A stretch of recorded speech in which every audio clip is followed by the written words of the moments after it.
नमस्कार मित्रों, स्वागत है हमारे इस शिव शक्ति यूट्यूब चैनल पर। मित्रों, हमारे इस चैनल के माध्यम से हम ज्योतिषीय विषय पर चर्चा करते हैं।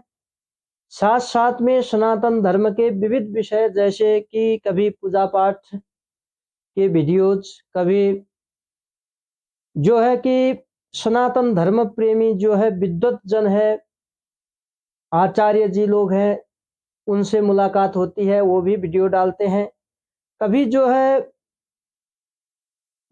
भगवान श्री राम की कथा संबंधित विषय को लेकर कभी भगवान शंकर भोलेनाथ जी के विषय पर आधारित कुछ वीडियो डालते हैं। कभी भगवान श्री कृष्ण के, कभी माँ दुर्गा के, ऐसे ही कभी गणपति के।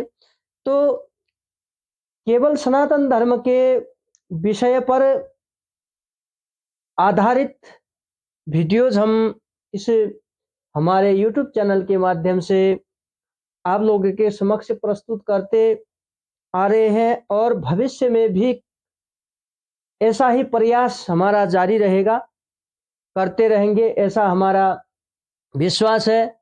इसके लिए आप लोगों का साथ जरूरी होता है। आप लोगों के बिना हम कुछ भी नहीं कर पाते। अतः आप लोगों के साथ की हमें सख्त ज़रूरत है। आप लोगों से निवेदन है कि हमारे इस चैनल को सब्सक्राइब कीजिएगा, हमारे वीडियोज़ को लाइक शेयर ज़रूर कीजिएगा, ताकि भविष्य में जो कोई भी वीडियो बने सनातन धर्म के संबंधित विषयों पर, आप लोग उनको सहज रूप से प्राप्त कर सकें, यह हमारा निवेदन है।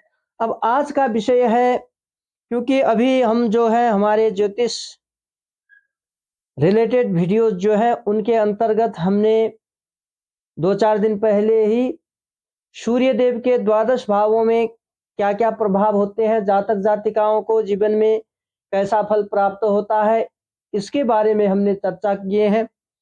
उसके बाद हमने चंद्रदेव द्वादश भावों में क्या फल देते हैं, इसमें भी चर्चा कर रहे हैं।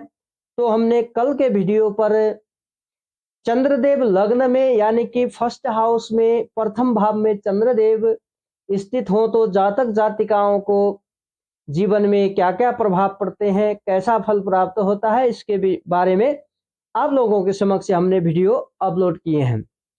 तो जब हमने लग्न में चंद्रदेव की बात कही, तब मैंने एक बार पहले आप लोगों के समक्ष किसी एक वीडियो पर कहा था, कभी हम भगवान श्री राम, भगवान श्री कृष्ण के जन्म कुंडली में भी थोड़ा चर्चा करेंगे, क्योंकि अब यह जो है विषय फलादेश तो नहीं कर सकते हम भगवान की कुंडली का, लेकिन हम क्या कर सकते हैं कि जो भी भगवान के जीवन में, जब भगवान कृष्ण इस धरा पे पधारे, तब से लेकर वैकुंठ धाम जब वापस गए, तब तक के उनके जीवन में घटित घटनाएं किस ग्रह के कारण घटी है, यह हम बता सकते हैं।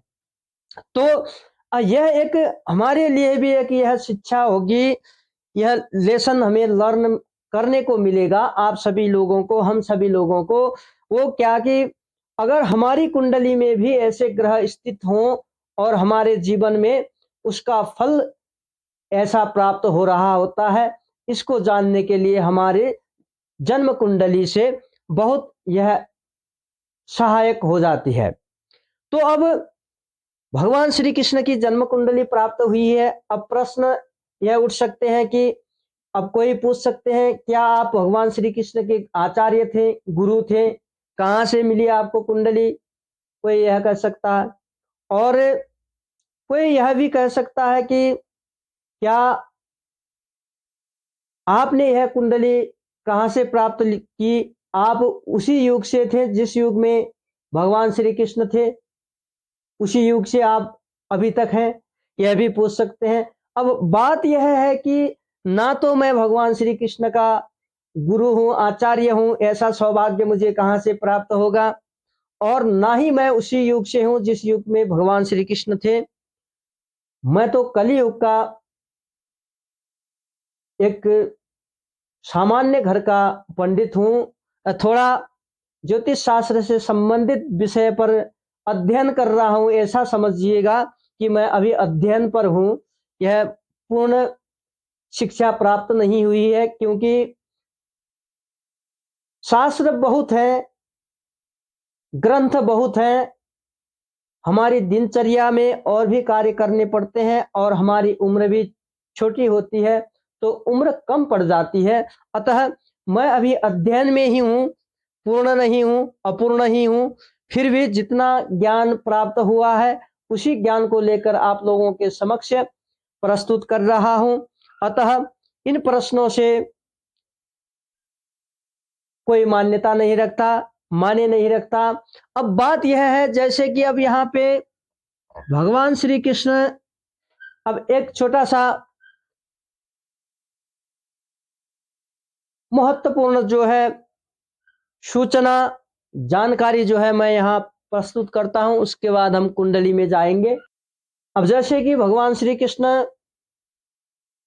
कहते हैं, यशोदा मैया से कहे नंदलाला, यशोदा मैया से पूछे नंदलाला, राधा क्यों गोरी मैं क्यों काला, राधा क्यों गोरी मैं क्यों काला। यशोदा मैया से पूछे नंदलाला, राधा क्यों गोरी मैं क्यों काला। भगवान श्री कृष्ण पूछते हैं अपनी माता से कि मैया, राधा क्यों गोरी है, मैं क्यों काला हूं। अब यह देखिए, यह प्रश्न से, यह जो पूछे हैं भगवान श्री कृष्ण, उससे पता चलता है कि भगवान श्री कृष्ण रूप से काले रंग के थे। अब यह ग्रहों के किस ग्रह के कारण यह हुआ, यह भी हम अभी कुंडली में चर्चा करेंगे। सबसे पहले हम भगवान श्री कृष्ण की कुंडली जो है हमें प्राप्त हुई, अब कहीं से भी प्राप्त हुई, यह मत पूछिएगा कहाँ से लाए हो, तो कहीं से मिल गई मुझे। यदि यह भगवान श्री कृष्ण की कुंडली नहीं भी हो, किसी ने बनाई भी हो, तो भगवान श्री कृष्ण के कुंडली में 95 से ज्यादा प्रतिशत मैच करता है, 95 से ज्यादा मैच करता है। अब तो यदि किसी ने बनाई भी हो तो उसको भगवान का दिव्य जो है ज्ञान प्राप्त हुआ है, अतः उसने यह बनाया होगा। वे विद्वान ही होंगे जिन्होंने यह बनाए हैं। तो अब हम चर्चा करते हैं भगवान श्री कृष्ण की जन्म कुंडली में। तो कौन सा ग्रह के कारण भगवान श्री कृष्ण के जीवन में विविध घटनाएं घटी हैं, उनके पीछे कौन सा ग्रह कारण बना है, इसके बारे में चर्चा करेंगे। उससे पहले ग्रहों की स्थिति कैसी है, इसको जानते हैं हम। अब हम लग्न से शुरू करते हैं, द्वादश भावों की चर्चा करेंगे और लग्न के स्वामी को पहले जानते हैं। हरेक ग्रह, हरेक भाव का स्वामी कौन है उसके बारे में जानते हैं। उसके बाद ग्रहों की स्थिति, सूर्य से लेकर केतु तक ग्रहों की स्थितियों को भी जानेंगे। फिर हम जो है आगे की चर्चा करेंगे। अब आइए शुरू करते हैं। अब यह जो लग्न जो है, इसमें दो लिखा है, यानी कि अब इसमें जो है कि यह सब जानने के लिए हमने अलग सा वीडियो बनाया है। अगर आपको यह सब रुचि है, दो का मतलब क्या होता है, तो हमने जो है द्वादश भावों में 1 से 12 तक की जो संख्या है, कौन सी राशि कितनी है, उसका नंबर कितना है, यह अलग से वीडियो बनाया है। आप हमारे शिव शक्ति यूट्यूब चैनल के ज्योतिष रिलेटेड वीडियो का जो प्लेलिस्ट है उसमें जाकर आप पता कर सकते हैं। फिर भी अभी यहाँ थोड़ा सा जानकारी तो हम देंगे ही। अब देखिए, जो है 2 लिखा है, तो दूसरी राशि है वृषभ राशि। 2 का मतलब है वृषभ राशि, दूसरी राशि है वृषभ राशि। अब वृषभ राशि यहाँ क्यों लिखी गई? क्योंकि जब भगवान श्री कृष्ण का जन्म हुआ तब पूर्व दिशा में वृषभ राशि का उदय हुआ था, अतः वृषभ लग्न हुआ यह। अब यह बात है। और वृषभ लग्न जो है, वृषभ लग्न का स्वामी कौन है? वृषभ का स्वामी, वृषभ राशि का स्वामी कौन है? शुक्राचार्य हैं, शुक्र हैं। तो अब द्वितीय भाव का स्वामी कौन है? 3 लिखा हुआ है।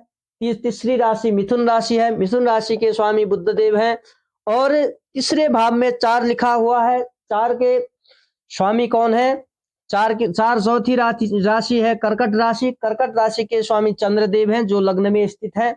और चतुर्थ भाव में 5 लिखा है, 5वां सिंह राशि है, सिंह राशि के स्वामी सूर्यदेव है, सूर्यदेव चौथे भाव में ही विराजमान है। और पंचम भाव में 6 लिखा हुआ है, 6 लिखा हुआ है।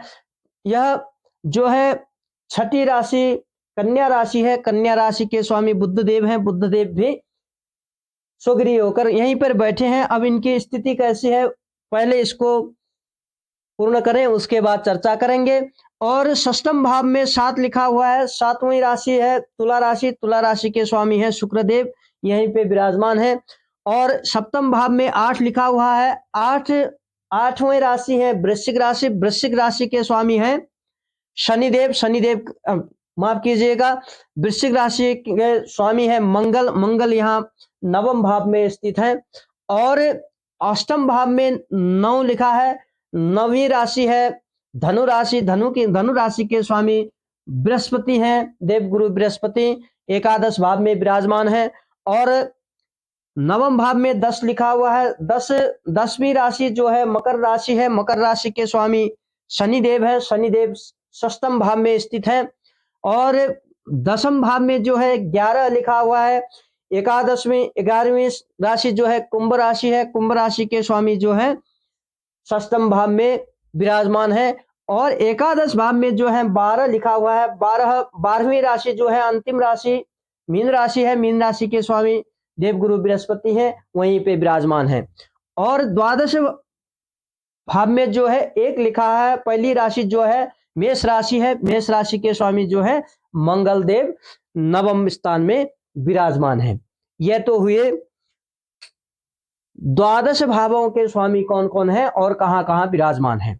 अब इसके बाद हम चर्चा करते हैं ग्रहों की स्थिति, कौन सा ग्रह किस भाव में कैसा होके बैठा है उसके बारे में चर्चा करते हैं। सर्वप्रथम हम बात करते हैं सूर्यदेव की।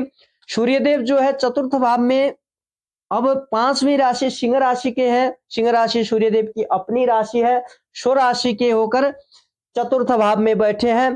तो सुगृही भी कहते हैं उसको, अपने ही घर पे बैठे हैं शुक्रदेव सूर्यदेव। अब उसके बाद चंद्रदेव की बात करते हैं। चंद्रदेव जो है वृषभ राशि में बैठे हैं लग्न में, वृषभ राशि में चंद्रदेव उच्च के माने जाते हैं, तो उच्च के होकर लग्न में बैठे हैं चंद्रदेव।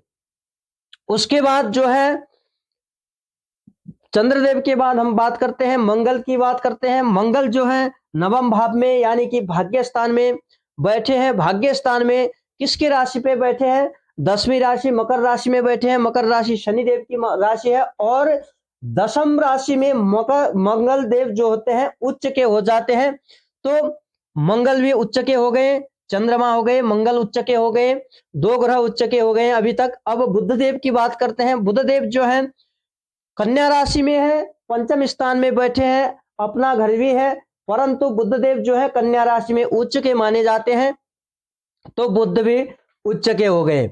उसके बाद जो है देवगुरु बृहस्पति की बात करते हैं। देवगुरु बृहस्पति लाभ स्थान में जो है लाभेश होकर बैठे हैं और अपनी राशि है, लाभेश का मतलब है अपनी राशि, 12वीं राशि मीन राशि है, मीन राशि में बृहस्पति देव बैठे हैं, तो स्वगृही हो गए। स्वगृही हो गए तो यहाँ पे देवगुरु बृहस्पति भी आ गए। उसके बाद हम चर्चा करते हैं शुक्राचार्य की। शुक्र की बात, शुक्र जो है 6वें भाव में तुला राशि में बैठे हैं। तुला राशि जो है शुक्र की अपनी राशि है, तो शुक्राचार्य शुक्र भी क्या हो गए? स्वगृही, अपने राशि में विराजमान हो गए। अब जो है शनिदेव की बात आई, शनिदेव जो है षष्ठम भाव में बैठे हैं, तुला राशि में बैठे हैं। तुला राशि के शनिदेव उच्च के माने जाते हैं, तो शनिदेव भी उच्च के हो गए। अब जो है यहाँ राहु केतु जो है, राहु केतु को अब कोई राहु केतु को राहु को कोई धनु राशि, माफ कीजिएगा, मिथुन राशि में और कन्या राशि में उच्च के मानते हैं। और कहीं कहीं मैंने देखा है वृश्चिक में भी राहु अच्छा माने जाते हैं और वृषभ राशि में केतु अच्छा माने जाते हैं।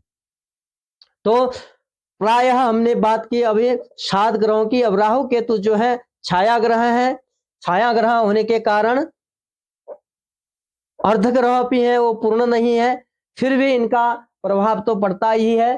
तो राहु केतु भी अच्छी पोजीशन में है। तो अब यहाँ देखिए 9 ग्रहों में से 4 ग्रह तो उच्च के हो गए, बुध, चंद्रदेव, शनि, मंगल, 4 ग्रह उच्च के हो गए और 3 ग्रह जो है शोगरी हो गए। ऐसी स्थिति में अब राहु केतु भी ठीक ही पोजीशन में है। अब ऐसी स्थिति में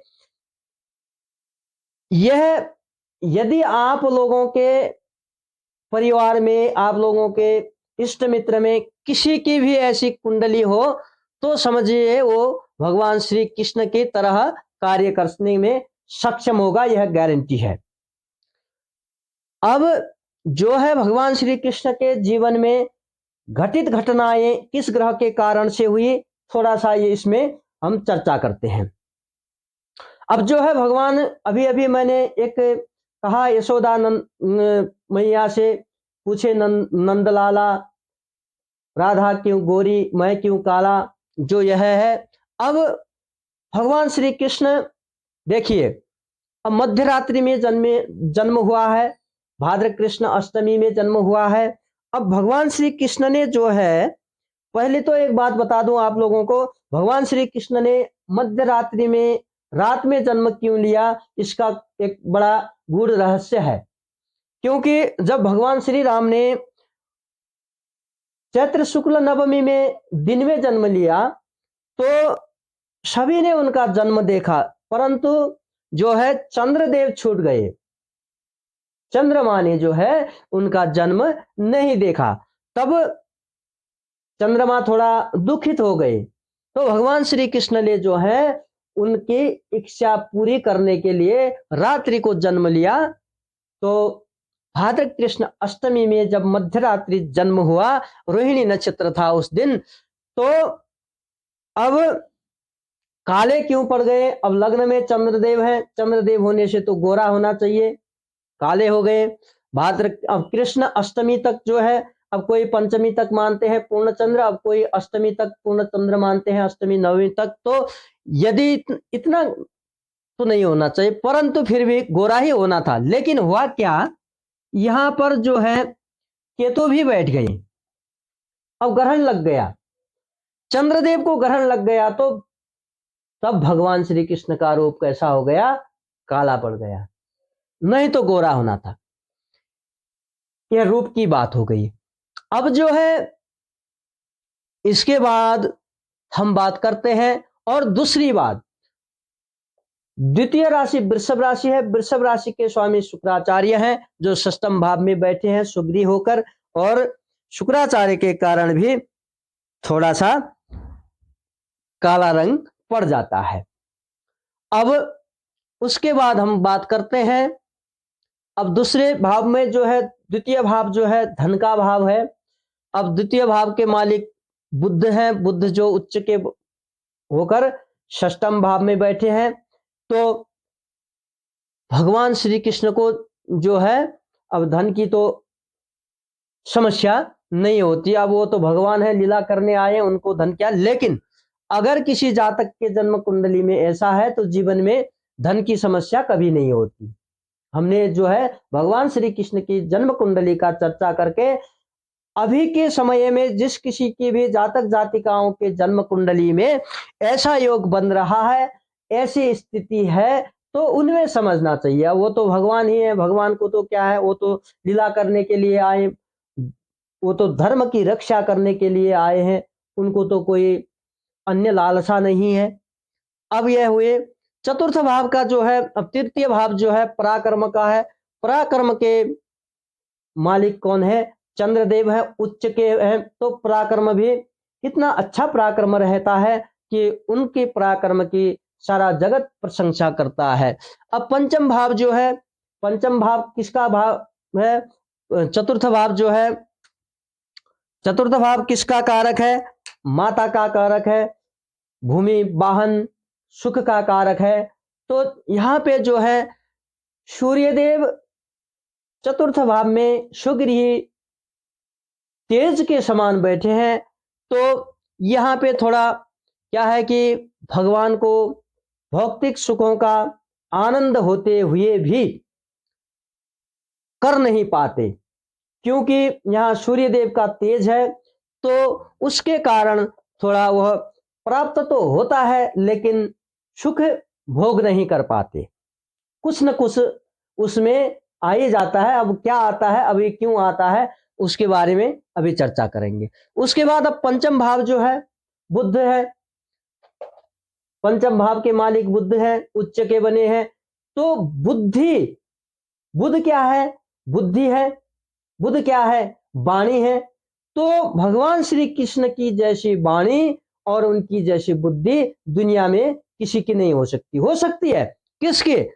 और अगर कोई जातक जातिका जिसके भी ग्रह ऐसे पड़े हुए हैं लग्न कुंडली में, उसका हो सकता है। क्योंकि अभी भी मिल जाते हैं, बहुत सारे लोग मिल जाते हैं जो मीठा बोलते हैं और चतुर होते हैं, बहुत दूसरे को बोल इतनी सरलता से बोलते हैं, चाहे वो कितना भी बड़ा हो, कितना भी विद्वान हो, इतनी सरलता से बोलते हैं, दूसरे के आगे इतनी सरलता से पेश होते हैं। खासतौर पर जिसका बुध अच्छा होता है, इतनी सरलता से बोलते हैं कि सामने वाले को भी बड़ा आनंद आता है, कड़वीपन नहीं होता उनमें। जो भी बोलेंगे मिठास से बोलते हैं। वो किसके कारण से होता है? बुद्ध देव के कारण से होता है। बुद्ध देव उच्च के हैं, पंचम भाव में है, अतः वाणी बहुत अच्छी होती है, बुद्धि बहुत तीव्र होती है, तीक्ष्ण बुद्धि होती है। अब बात करते हैं देवगुरु बृहस्पति की। बृहस्पति जो है, ऐसा करते हैं, अब यहां भावों की पहले क्लियर कर देते हैं। अब षष्ठम भाव जो है, षष्ठम भाव किसका भाव है? षष्ठम भाव है रोग ऋण शत्रु का भाव है, रोग ऋण शत्रु। अब भगवान श्री कृष्ण के देखिए शनि उच्च के होके यहां बैठे हैं। अब शुक्र स्वगृह है, अब सप्तम स्थान में शुक्र स्वगृह है, शत्रु, और शनि उच्च के हैं। अब भगवान के शत्रु तो नहीं हो सकते कोई भी, भगवान को कुछ शत्रु होकर भी कुछ नहीं बिगाड़ सकते, क्योंकि शनि कौन है? शनि न्याय के देवता है, न्याय के देवता। और कहां के मालिक होके बैठे हैं? कर्म स्थान, कर्म स्थान के स्वामी शनिदेव, धर्म स्थान के, न्याय स्थान के स्वामी शनिदेव। धर्म स्थान और कर्म स्थान के न्याय के देवता शनिदेव जो है वो बैठे हैं रोग ऋण शत्रु पर। तो होगा क्या? पावरफुल होके बैठे हैं, उच्च के होके बैठे हैं, होगा क्या? धर्म के लिए, धर्म के शत्रु, भगवान के तो शत्रु होंगे नहीं, किसके शत्रु? धर्म के शत्रु, शत्रुओं को दमन करने का क्षमता होता है। शत्रु, धर्म के शत्रु, और कर्म, धर्म, धर्म से संबंधित कर्म। क्यों? धर्म के स्वामी शनिदेव, कर्म के स्वामी शनिदेव। तो धर्म कर्म के संबंधित न्याय करने वाले होते हैं। तो कहां बैठे हैं? शत्रुओं के घर पे बैठे हैं, रोग ऋण शत्रु के घर पे बैठे हैं, उच्च के होके बैठे हैं। कौन बैठे हैं? कर्म के स्वामी शनिदेव, धर्म के स्वामी शनिदेव, देखिए भाग्य के स्वामी शनिदेव। तो शनिदेव कौन है? न्याय के देवता है, न्याय करते हैं। अब किस पर न्याय करेंगे? धर्म के स्वामी है तो धर्म के प्रति न्याय करेंगे। और कर्म कैसा रहेगा? कर्म भी धर्म के विषय पर ही न्याय करने का कर्म रहेगा। तो इतने सारे गुण मिल गए, शनिदेव यहां बैठ गए। तो ऐसी कुंडली हो यदि किसी भी जातक जातिका के जीवन में क्या होगा, उनके शत्रु कुछ नहीं बिगाड़ सकते। अब यह तो भगवान की कुंडली है, भगवान के कुंडली पर हम थोड़ा सा चर्चा कर रहे हैं, लेकिन अगर किसी भी जातक की कुंडली पर इस भाव में 10 लिखा हो, इस भाव में 11 लिखा हो, शनिदेव इस भाव में हो, उच्च के हो गए किसी के भी, यहां पे 10 लिखा हो, यहां पे 10 लिखा हो, शनिदेव यहां पर बैठे हैं, तो शनिदेव उच्च के हो गए, उसके शत्रु कुछ नहीं बिगाड़ सकते, और वह व्यक्ति धार्मिक होगा, अपने धर्म के प्रति निष्ठावान होगा, अपने धर्म को आगे बढ़ाने के लिए कुछ भी कर सकता है, इतनी क्षमता होगी। अब देखिए उसके बाद जो है अष्टम भाव है, अष्टम भाव में, अष्टम भाव के स्वामी जो सप्तम भाव जो है, सप्तम भाव के स्वामी देव जो है मंगल है, मंगल उच्च के होकर भाग्य स्थान में बैठे हैं। मंगल कौन है, अब इसके बारे में यहीं पे चर्चा करेंगे, लेकिन फिर यहां अभी राहु की चर्चा करते हैं। राहु यहां अच्छे माने जाते हैं, फिर भी होता क्या है भगवान श्री कृष्ण के जीवन में, पत्नी सुख जो है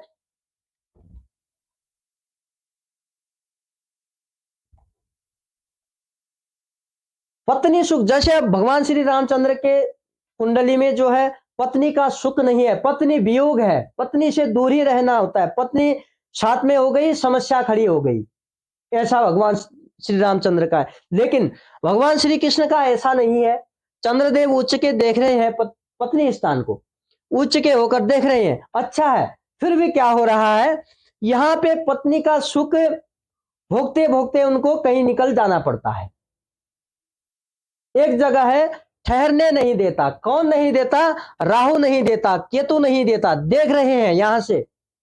अतः जो है सुख तो होता है, उसमें कोई दिक्कत नहीं है, वियोग नहीं होता है, परंतु फिर भी विविध कारणों से, विविध कार्यों से धर्म की रक्षा के लिए उन्हें चलता रहना पड़ता है, इधर उधर जाना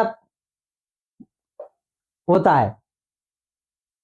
अब यहां पे है अष्टम भाव में जो है देवगुरु बृहस्पति का है, जो लाभ स्थान में बैठे हैं। अब यह जो नवम भाव है, नवम भाव धर्म का भाव है, नवम भाव भाग्य का भाव है।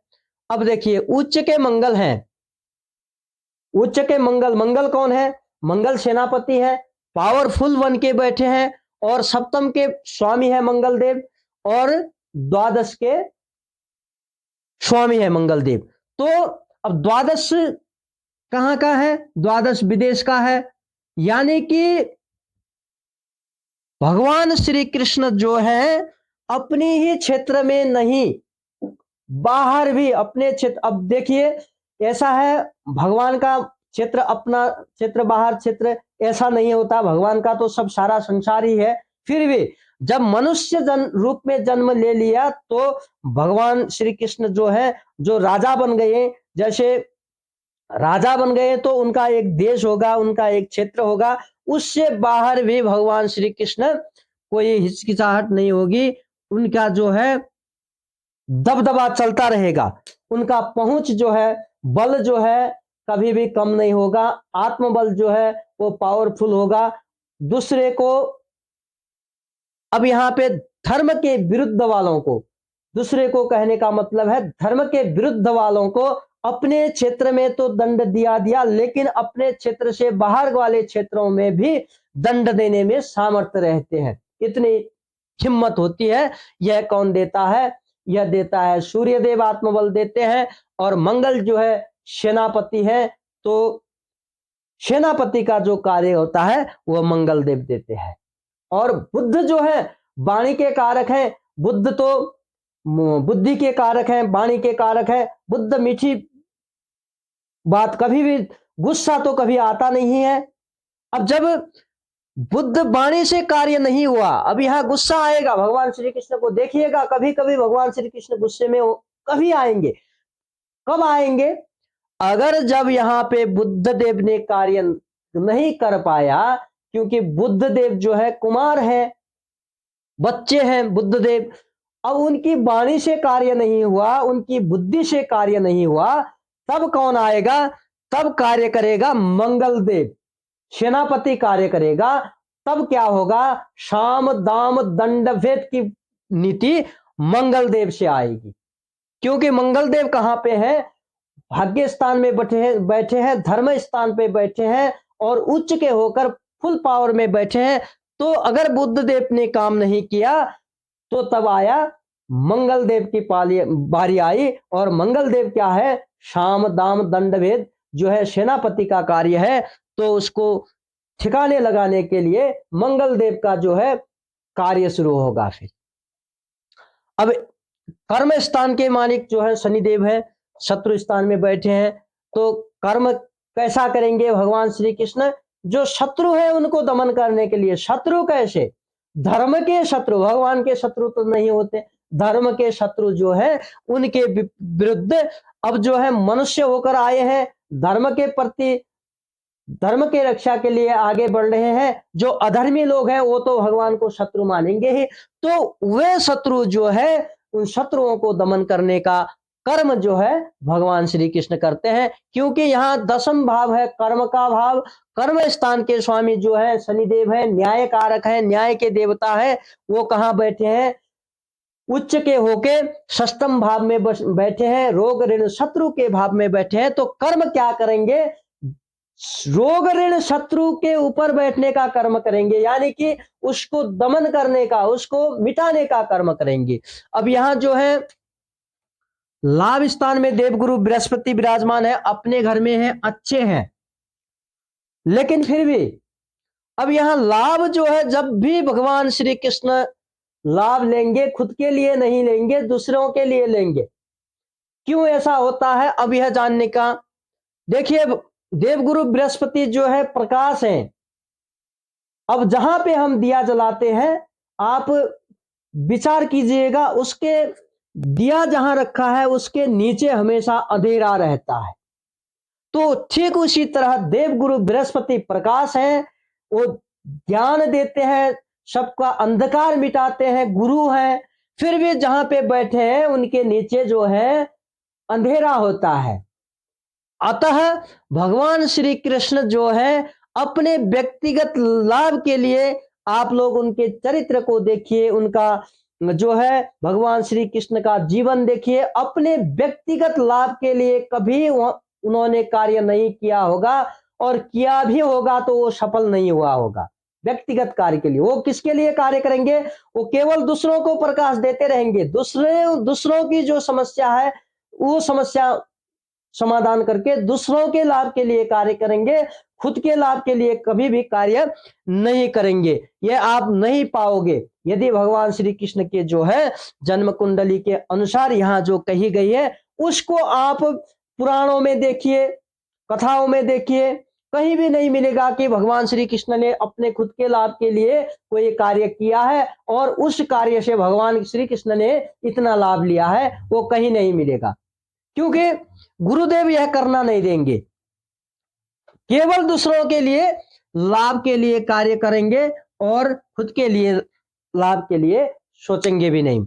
ऐसा भगवान श्री कृष्ण का जो है चरित्र पर देखा जाएगा। अब उसके बाद जो है द्वादश भाव है, विदेश का है।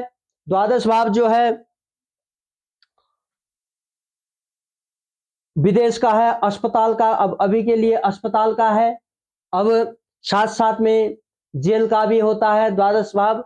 अब यहाँ पे देखिए द्वादश भाव के स्वामी कौन है? द्वादश भाव के स्वामी हैं मंगलदेव, उच्च के होकर भाग्य स्थान पर बैठे हैं। अब द्वादशेश है तो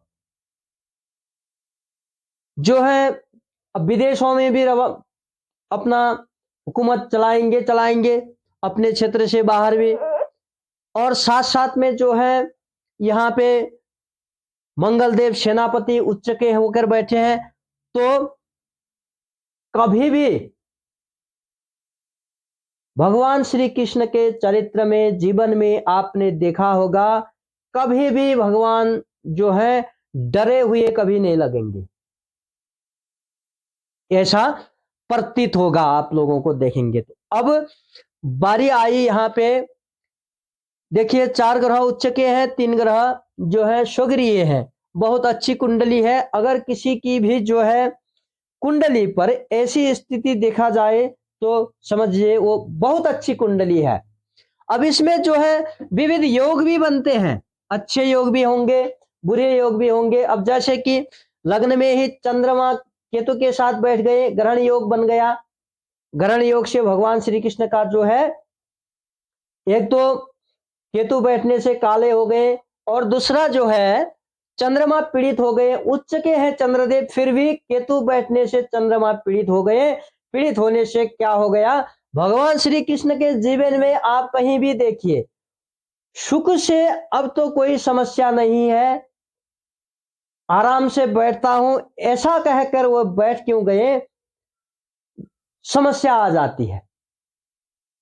तो कारण क्या है, चंद्रदेव पीड़ित होने से उनके मन में जो है हर घड़ी हर पल कुछ न कुछ सोचने के लिए बाध्य बना देता है। जैसे कि अब कब कहां किसके साथ क्या करना है, किसको जो है अधर्म के विरुद्ध